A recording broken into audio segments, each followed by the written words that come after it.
Why then, Mr. President, did you feel the need to so slavishly assert Israel's right to exist and your commitment to its security? How about Palestine's right to exist? How about its security? Israel does exist. Palestine doesn't in any meaningful sense. Israelis enjoy their state, slavishly supported by the world's only remaining superpower, no matter what it does. Build more settlements? Go right ahead. Oh, not going to build new ones, just expand the existing ones? Fine, we'll look the other way. Palestinians, who have been left with nothing but the two shabby remnants of what was once their country, over which they do not even enjoy any meaningful control, are barely regarded at all by US policy. Through the unswerving application of some perverted logic, the aggressors are relentlessly presented as the victims, and their shameless, derisory peace initiatives lauded and incorporated into US policy, and the victims presented as the aggressors, their voice all but ignored. Yet in no way would you, Mr. President, as educationally privileged as you are, be swayed by the coterie of brainless right-wing TV and radio jocks that dominate the US airwaves, who endlessly regurgitate and proclaim as immutable truth the odious Israeli propaganda.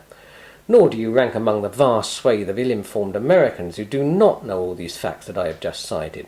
CNN and Fox News are unlikely to bring them to their attention, and who remain resolutely blissful in their ignorance. The absurd nonsense of the Israeli propagandists, in which the victims of the Israeli occupation, whose only crime is to have had their country stolen from them, are constantly demonised, characterised as terrorists, effectively to the very man, woman and child, should cut no ice with you. And as for the current siege of Gaza, their flagrantly false assertion that it was Hamas who broke the ceasefire, that the Israeli blitzkrieg on Gaza was somehow purely self-defensive, the only credible response to the firing of Hamas rockets into southern Israel, or what Israel calls Israel, should be seen for the blatant lie that it is. You know, as surely as I do, that Israel's attack on Gaza was planned months in advance, while a ceasefire was still holding. You will know too that former US President Jimmy Carter met with exiled Hamas leader Khalal Masral on December the 14th, well before the current siege began, and received from him an offer of a further ceasefire if Israel ended its blockade of Gaza, a most reasonable offer, I would have thought. You will know that Mr. Carter forwarded this offer to the Israeli military, who simply ignored it. Of course, this was not reported in the mainstream US media, but I'm sure that you do not rely on CNN and Fox News for your information, Mr. President. I'm sure that you, like other intelligent, thinking, responsible Americans, look to Democracy Now! And other independent organs of real journalism to provide you with real information. And I'm sure that you are smart enough to realise that the timing of this long-planned siege, coinciding with your assumption of the US presidency, is not exactly coincidental. Whereas other world leaders bestow cut crystal glassware or garlanded elephants as inauguration gifts, the Israelis have presented you with just some more of their facts on the ground.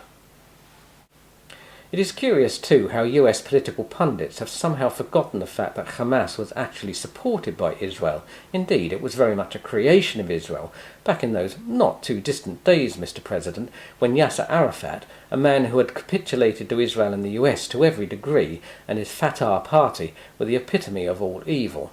Now, of course, it's Hamas that bears that seemingly ephemeral accolade, and Mr. Arafat has been reinstated in Israeli consciousness as, well, not such a bad chap, really, and Fatah is now veritably Israel's darling.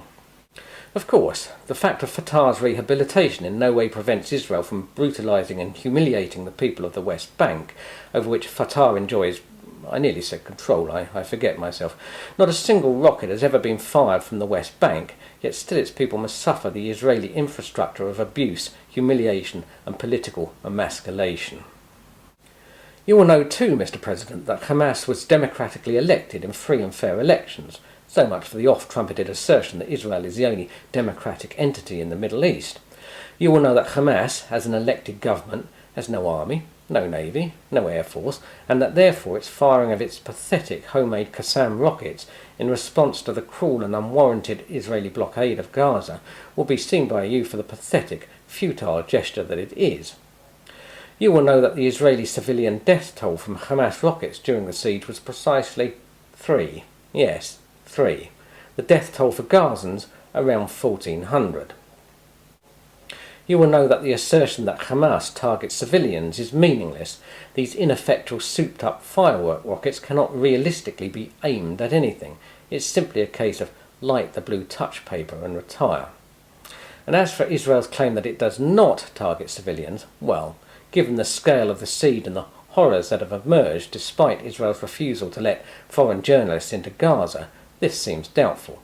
But at the very least, Israel does precisely nothing to prevent civilian casualties, which is a war crime, as you well know.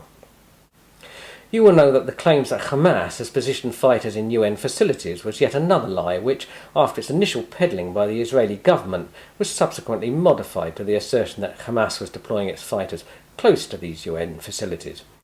Your own intelligence will inform you that the ever more desperate Israeli claim that Hamas was deploying its fighters close to schools, hospitals, mosques or in between residential buildings is entirely meaningless in a concentration camp of just 360 square kilometres into which 1.5 million people, 80% of them refugees created by Israel, are crammed. Everything is near everything else.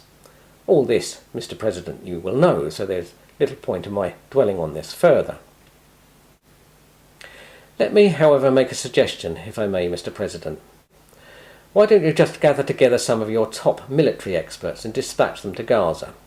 Let them view the aftermath of Israel's military assault. Let them peruse Israeli military documents. Let them talk to ambulance crews, foreign NGO workers, hospital staff. And let them then draw up their assessment as to the veracity of Israeli claims that Israel's military operation really was a fair and reasonable response to Hamas rockets, that every effort was made to avoid civilian casualties, etc., etc. Yet I notice, Mr. President, that your envoy, Mr. Mitchell, did not even bother to visit Gaza during his visit to the region. Astonishing.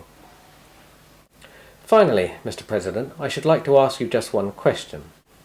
I have also just watched another YouTube video, your address to AIPAC last year, where you spoke as a true friend of Israel, stating that when you visit AIPAC, you are among friends, good friends, friends who share your strong commitment to make sure that the bond between the United States and Israel is unbreakable today, unbreakable tomorrow, unbreakable forever. Why? Why did you apparently make it a personal priority in your election campaign to address AIPAC?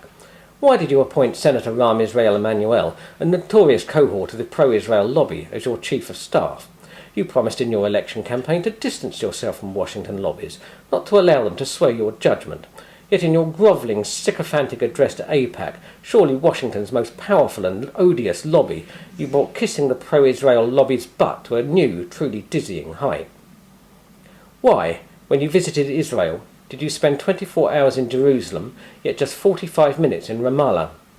Why did you visit Jerusalem at all? It's not the capital of Israel. The capital is Tel Aviv, where the US Embassy, as well as all other embassies, is located. Or did you somehow fail to notice that?